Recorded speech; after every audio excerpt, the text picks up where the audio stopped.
السلام علیکم ناظرین۔ حدیث مبارکہ حضرت عطا بن ابی رباح بیان کرتے ہیں، ابن عباس نے مجھے فرمایا، کیا میں تمہیں خاتون جنت نہ دکھاؤں؟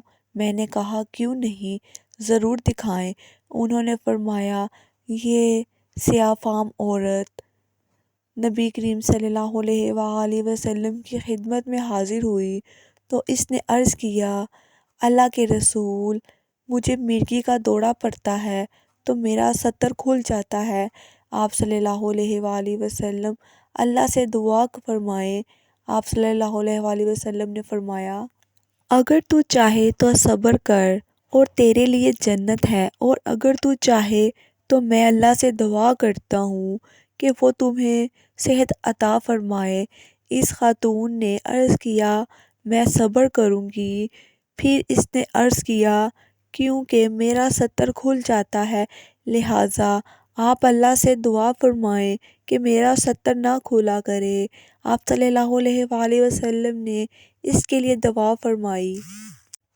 حضرت ابو ہریرہ بیان کرتے ہیں، رسول اللہ صلی اللہ علیہ وآلہ وسلم کے پاس بخار کا ذکر کیا گیا تو کسی آدمی نے اسے برا بھلا کہا تو نبی کریم صلی اللہ علیہ وآلہ وسلم نے فرمایا، اسے برا نہ کہو، کیونکہ وہ گناہوں کو ایسے صاف کرتا ہے جیسے آگ لوہے کی میل کچیل دور کر دیتی ہے۔ حضرت سعد بن اویس اور صنابحی سے روایت ہے کہ وہ کسی مریض کی عیادت کے لیے گئے تو انہوں نے اس سے کہا، تمہارا کیا حال ہے؟ اس نے کہا، مجھ پر نعمت و فضل ہے۔ اس پر شداد نے فرمایا، گناہوں اور خطاؤں کو معاف ہو جانے پر خوش ہو جاؤ، کیونکہ میں نے رسول اللہ صلی اللہ علیہ وآلہ وسلم کو فرماتے ہوئے سنا ہے، بے شک اللہ عز و جل فرماتا ہے، جب میں اپنے کسی مومن بندے کو آزماتا ہوں تو وہ میرے اس آزمائے پر میری حمد اور شکر بجا لاتا ہے تو وہ اپنے اس بستر سے اس روز کی طرح گناہوں سے پاک صاف اٹھتا ہے جیسے روز اس کی والدہ نے اسے جنم دیا تھا۔